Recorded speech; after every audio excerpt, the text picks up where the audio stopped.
The events in tonight's episode are real, drawn from history, folklore, and whispered accounts. The Academy's connection to these events exists only in legend, as intended.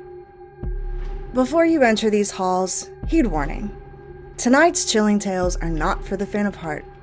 All who enter must be prepared to explore stories of darkness, mystery, the macabre, and all of the darkest parts of humanity. If tales of true crime, the paranormal, or other creatures that go bump in the night unsettle you, turn back now. This is not the place for you. Also, by entering, you are now and forevermore an inductee to Dark Academy, bound by all rights and rituals. For those of you brave souls who stayed, welcome to Dark Academy. I'm Kristen, and I'll be your guide. Grab your candle and follow me to our haunted library of horror. Please come join me by the fireplace. Welcome back. This is the Midnight Library Circle, where we meet to discuss all things horror. We start with a horror movie that leads into a story or stories for the day. We close out with one small weird tale called Our Final Fright. Before we proceed with any movie, there is always a chance for a spoiler. If you have not seen this movie or are simply uninterested in this part, skip forward to get to the main story. This is just a short part of the episode. So I started this one a while back, but it ended up not working out. But it kind of worked out perfectly because we do have a Friday the 13th coming up. So today we're heading back to summer camp in the middle of winter. Specifically June 13th, 1979. Friday the 13th. I love the evolution of the poster for this movie. The latter version, the outline of the killer's body with the Camp Crystal Lake inside it, it's perfect. The earlier posters were just block letters. Functional, but not as intriguing. The movie starts way back in 1958. A group of camp counselors are laughing, singing, playing guitar in what looks like a barn. Two counselors break off to go make out. Very obviously, I might add, but no one says a word. Not my business, I guess. But their fate was sealed the moment they separated from the group. You know the rules. Actually, maybe we should clarify them just in case. To survive a slasher film, no sex, no drugs or alcohol, never go off alone, never investigate a strange noise, never assume the killer is dead. And as many of you know, these rules were summed up by Randy in Scream. Different subgenres have different rules though. So for example, like if you got the house for an unbelievable price, it's haunted. Don't do it. You'll have more peace in a tent. But you could also get like a book deal or movie deals and all, so, you know. Either way, back to Camp Crystal Lake. By breaking both the sex rule and the leaving the group rule, these counselors summoned the unseen killer. We do learn these weren't the first deaths at Camp Crystal Lake. A year earlier, a young boy drowned in the lake. These new murders were enough to close the camp. Until Friday the 13th, 1979. Enter Annie, the cook. She walks into a small town where she catches a ride to the camp. On the way, the driver warns her of the camp's dark history. A boy drowned in that lake, the murder of the couple from the first scene. He can't take her the entire way, so he drops her off at a crossroads. She's picked up by an unseen driver in the Jeep. Suspicious. When the driver passes the camp entrance, Annie panics and jumps out of the moving vehicle. She runs into the woods, but the driver catches her and slits her throat. Back at Camp Crystal Lake, owner Steve Christie and a group of counselors set up the old camp to reopen that summer. They find time to enjoy the camp, swimming in the lake, relaxing and joking around. The simplicity of doing normal things while a killer stalks you, picking you off one by one, makes it more believable and scary. To me, good horror makes you look over your shoulder when you go to similar places or have similar situations. In real life, killers usually just kill. No one knows there's a serial killer or a mass murder until it's too late for quite a few. No one is figuring it out until there's a showdown. Very few coming out survivors. I don't think these movies are scary due to the age of the film. I do think the idea of what's happening is scary. So one counselor, Ned, spotted a hooded figure and followed it. Why? So, obviously he gets killed. Jack and Marcy go to the cabin to have sex, not knowing Ned's dead body was on the bunk above them. Since they had sex, you know the rule, they must die. Marcy goes to the bathhouse after. While she's gone, the killer stabs an arrow through Jack's throat from under the bed. Marcy got while in the bathroom with an axe. Meanwhile, Alice, Bill, and Brenda play strip Monopoly, laughing and joking, no care in the world. Eventually, Brenda decides to turn in for the night and heads back to her cabin alone. Inside, as she begins to undress, she hears something outside. A child's voice calling for help. Like, that's creepy. At first, she brushes it off. It sounds distant, almost imagined, but she hears it again. Brenda steps outside. No, Brenda, go back inside. Nothing happens but unease. She returns to her cabin and locks the door. Girl got lucky, but good job unlocking the door. Back at the main lodge with Alice and Bill, the lights suddenly go out. Bill offers to check the generator. He grabs a flashlight and heads to the rain, disappearing into the darkness behind the cabins. Alice waits and waits. The storm continues. Bill doesn't return. I'm crapping my pants at this point, y'all. She's now concerned and decides to go check it out. She leaves the lodge and follows the path toward the generator shed. When she reaches the door, she pushes it open. She finds Bill pinned to the wall. Arrows driven through him. Dead. She's in full panic mode. Alice is in a horror movie. She runs back toward the main cabin trying to find anyone else. She does find someone. A woman she's never seen before. A random older woman. Just kind of wandering around outside in the rain in the woods. Weird. She's Pamela Voorhees. She's calm. Comforting. She says she's been watching the camp and heard there was trouble. She offers to help. You can trust her. No, you can't, Alice. But relieved and desperate, Alice lets her inside. I'm not sure I'd be able to leave her out there either, so I'd be dead. And as the storm rages outside, Mrs. Voorhees begins to tell the story of her son, Jason, drowned in the lake years ago while the counselors were distracted. That no one helped him. No one saved him. The same story the man in the truck told Annie, but Annie didn't get to tell since she's dead. She said she watched the camp try to be reopened. She watched people die. This is when she starts to talk in that amazing voice, the voice where Jason speaks through her. Kill her, Mommy. Kill her. She says the counselors have to pay for letting Jason die. They all have to pay. Mama. Alice is back in her horror movie. She begins to back away. Mrs. Voorhees suddenly attacks her, swinging a knife. Does Mrs. Voorhees have an accomplice or does she have man hands? Was Jason always there? Alice runs through the cabin, barely escaping each strike. The two fight through the rooms, out onto the rain-soaked grounds of Camp Crystal Lake. Pamela continues talking. Kill her, Mommy. Kill her. Long story short, Alice eventually gets a machete and chops off Mrs. Voorhees' head. Good girl. Luck got you this far, but way to redeem yourself. I found this next part so weird. She gets in a canoe and drifts out onto the lake and falls asleep. Like, why? But she is safe until a dark, freaky-looking child jumps out of the water like a fish, grabs Alice, and pulls her into the lake. So, she's dead. But she's not. She wakes up in a hospital bed.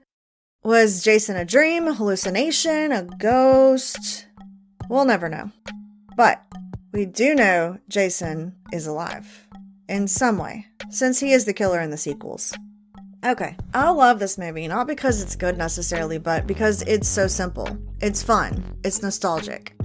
No, I did not live during that time. I wasn't even born when this movie came out. But a nostalgia for a simpler time. Just hanging out with no care in the world.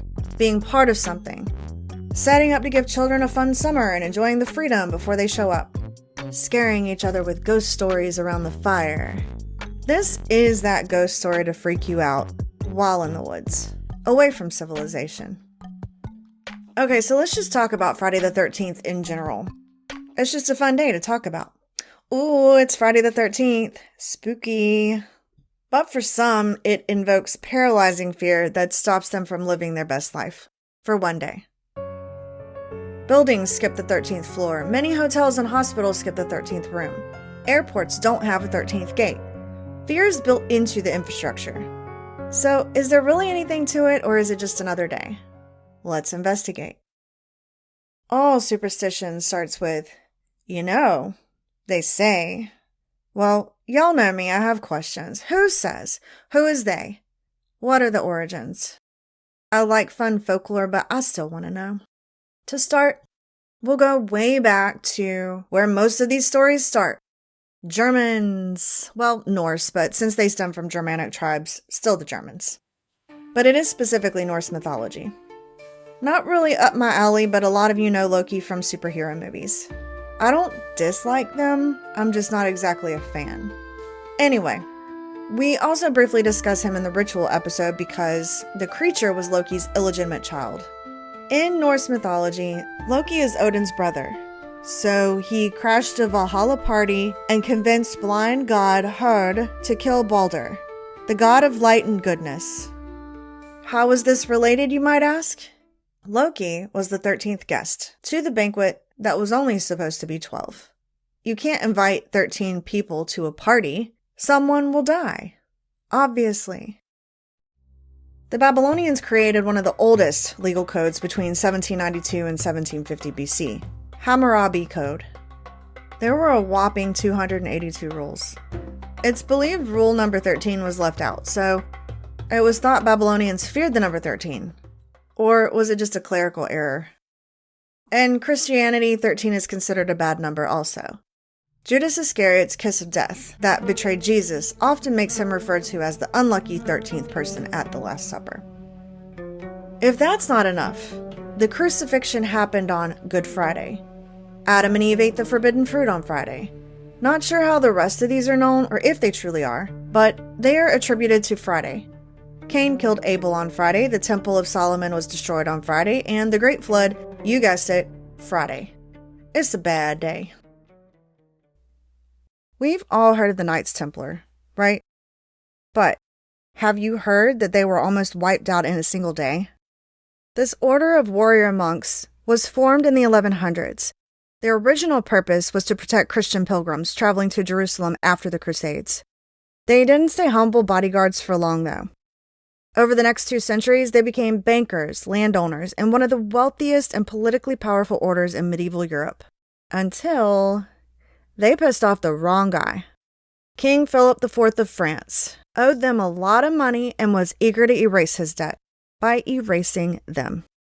So, he accused them of heresy, blasphemy, secret rituals, and devil worship. All the things that'll turn the Catholic Church against you quickly. It all kicked off on Friday, October the 13th, 1307. Yes, you heard right. Not just Friday the 13th, but also the 1300s. The order was dismantled and its leaders executed. But they weren't deleted from history, were they? Conspiracy theories surround their name, but the connection to Friday the 13th is the most obvious one. The fear of this day is called paraskevidekatriaphobia, and it's an expensive phobia. Around 10% of Americans are scared of the number 13 alone, and even more specifically afraid of Friday the 13th. That may not sound like much, but 10% of approximate population of 350 million people is 35 million people. That's insane. The most extreme of these people avoid travel, shopping, or even work. The fear costs around $800 million annually. Okay, so now we're going to get into crimes, or at least one crime, that is attributed to Friday the 13th, being unlucky. Did you know there's a relationship between Friday the 13th and 911? We're going to go back a little bit. 1964. New York City was alive, as it is today. There are jazz clubs, diners, and the distant rumble of the subway. The world was changing fast. This was the time of protest for the civil rights movement. In Vietnam, the Beatles and all those Vietnam songs were on the radio. You know the ones that are on every period film of the time. They were in a state of disorder, like we are today. But just like now, it wasn't all bad all the time in all places. Kew Gardens in Queens was a quiet, tree-lined neighborhood where people still left their doors unlocked and waved to neighbors on the way to the corner store. Many lived in apartments above bakeries and butcher shops. It wasn't the bustling city. It was mostly a peaceful place to live and rest your head. In the Kew Gardens neighborhood, Kitty Genovese was known for her confidence and warmth. Everyone recognized her driving around in her red Fiat. Sounds like she was hard to miss. And they all seemed to like her. Kitty was a woman with a dream of opening her own Italian restaurant. At this point in her life, she was bartending at Eve's 11th Hour bar. She was basically running the place since the owner was gone. On Thursday, March 12th, Kitty was working at the bar. Her shift was over early the next morning at 2:30 a.m., meaning it was then Friday the 13th. When she got home, she parked her car in the lot next to her apartment building. It's like any of the other urban locations where there are shops with housing above with a parking lot next door. Kitty got out of the car to head inside. She was completely unaware someone spotted her earlier and followed her home. But she did become aware of him and seemed to know right away he was no regular person walking in the night. He was a predator. She knew it and started running for her life. Kitty wasn't fast enough to escape him, though. He plunged the knife into her back. She went down with his second stab right in front of her building. She screamed out that he stabbed her and for anyone to help. One man yelled out the window, "Leave that girl alone." So her attacker did leave. Yet no one came out to actually check on Kitty. The front door was locked, so she crawled around to the back door. It too was locked. After trying unsuccessfully to get inside, Kitty lay slumped against the door, bleeding, freezing, alone in the dark space behind her building. She listened for footsteps, voices, anything to give her hope. But she heard nothing for nearly 10 minutes. Suddenly, she did hear footsteps. It wasn't help, it was him again. He was back. She tried reaching for the door to get away, but she couldn't. He knelt down and slowly pushed the knife into her again and again, several more times, into a helpless Kitty. They were behind the building, under the shade of light, away from the street where people could not see or hear the attack. He was able to take his time stabbing her several more times with his hunting knife, then raped her and taking $49 in cash. Her friend eventually found her, barely alive, calling for help. Unfortunately, Kitty did die in the ambulance. Her murder would be a tragedy no matter what.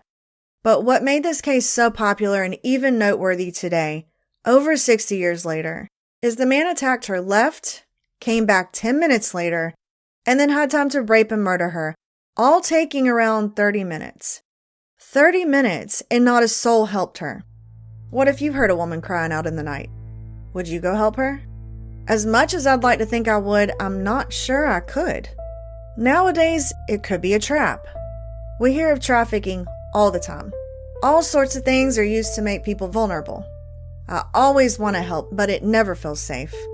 I don't know if it's the movies or the news that has us so terrified or if it really isn't safe, but it has worked. We don't feel we can help each other, especially us women.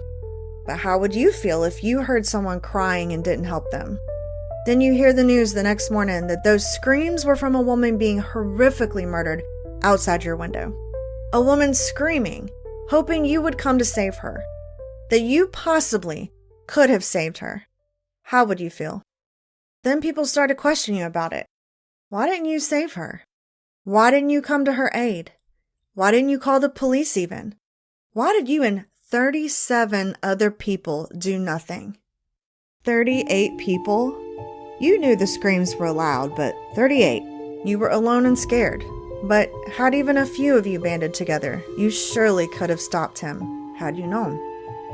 It was such a high number, they're still studying the situation. How could so many people ignore screams for help? They called it the bystander effect.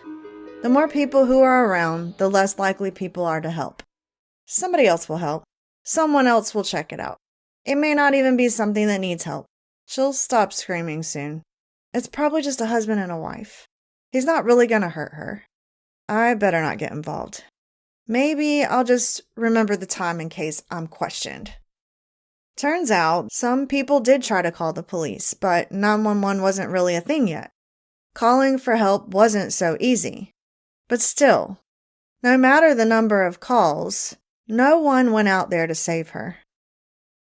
A few cases, including Kitty's, got the attention of the American public, leading officials to create a nationwide number for emergency services.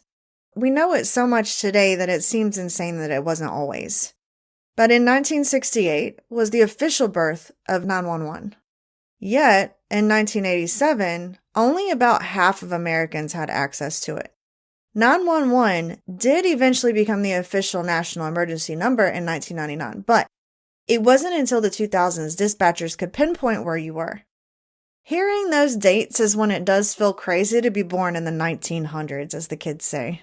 Her attacker, a man named Winston Moseley, husband and father of 3, was arrested for another crime. This is when he confessed to murdering Kitty and 2 other women, because he just wanted to kill women. He escaped prison in 1968 and attacked more people. He was apprehended and taken back to prison. He spent 52 years in prison after being denied parole 18 times, one of the longest in New York's history. He died in prison at the age of 81. Given the serious nature of this murder, I'd never truly suggest Kitty's death was the fault of anyone or anything but her attacker. But it is always included in the curse of Friday the 13th. Okay, so we have people afraid of it, we have where it originated, we have crimes, but there's natural disasters we also attribute to the haunted day. The Costa Concordia was called unsinkable. Wasn't the Titanic called unsinkable? That phrase sounds cursed to me. I'm not getting on a boat they describe as unsinkable. I don't want one considered sinkable either, but I'm not getting on one anyway. I don't like big boats. On Friday, January 13th, 2012, the cruise ship struck rocks near the island of Giglio, Italy, during what the captain later described as a salute, which is a close pass meant to impress. There were over 4,200 people on board when the ship began to sink.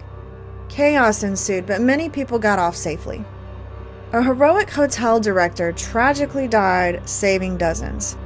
He got trapped with a broken leg wedged underwater, with only his head above the surface. Captain Francesco Schettino abandoned the ship, breaking one of the oldest maritime traditions. The captain goes down with the ship. I do assume that that just means that if you can't get everybody off, you go down with the ship, so like you're the last one off. But he did say he fell helping load passengers onto a rescue raft.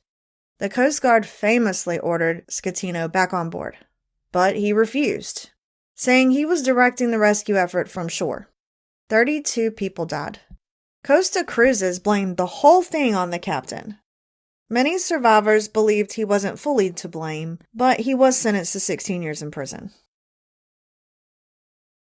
Okay, so now we're going to go to the club. So this is a little more lighthearted related to Friday the 13th. A club devoted to mocking and breaking the rules that result in bad luck. Also in New York, the 13 Club was founded in 1882 by William Fowler. Their first meeting was in room 13 of the Knickerbocker Cottage on the 13th of the month, starting at 8:13 p.m. Why not 1:13? I don't know. When they would meet for dinners, they would seat 13 people to a table serving 13 course meals. That's insane. They would walk under ladders, break mirrors, and spill salt. They even had honorary members including U.S. presidents such as Chester A. Arthur, Grover Cleveland, Benjamin Harrison, and Theodore Roosevelt. They claimed success. One reported that in the first year, not a single member is dead or has ever had a serious illness. What about the 13th year, I ask? That's the real test. Well, that's it for the dark and chilling tale of Friday the 13th. Tell me what you believe. Do you stay home on Friday the 13th? Or do you step on a crack under a ladder on the way to your flight to or from Rhode Island on Friday the 13th with no care in the world? I personally just think it's fun. Now it's time for our final fright. We've all seen or heard the old tradition of telling scary stories around the campfire. If you're lucky, you've been a part of it yourself and lived to retell the tale. The question our culture asks today is, are any of the stories true? And we had a window where we all feel we could actually find out. Now that AI exists and is getting better, we are back to folklore and urban legends.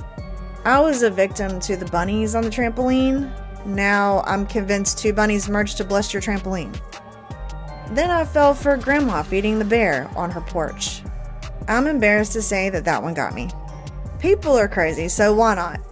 But then I saw her feed an alligator right next to her in a baby pool. Okay, I'm from Florida. I knew I had been duped. We will never really know what's real and what's not. It's way more fun this way anyway. The bunnies made me happy. The key to creating these stories is to keep them less outrageous.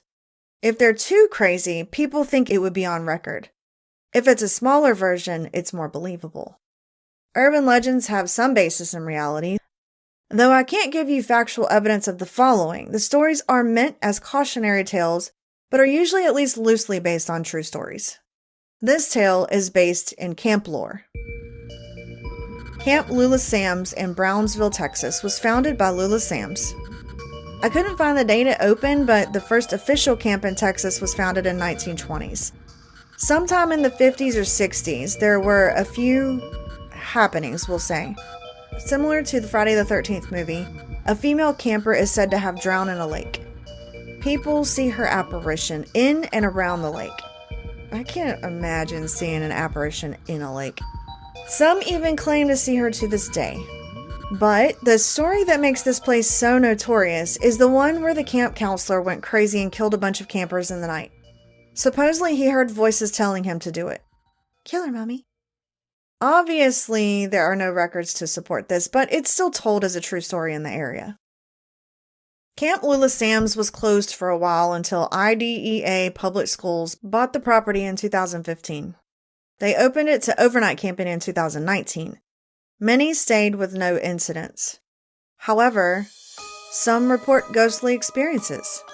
Campers see apparitions or hear noises of campers from the past. One hunter in the area claims to have found a phantom cabin in the woods. That would be cool. For whatever ungodly reason, he decided to go inside, only to find porcelain dolls all facing the front door.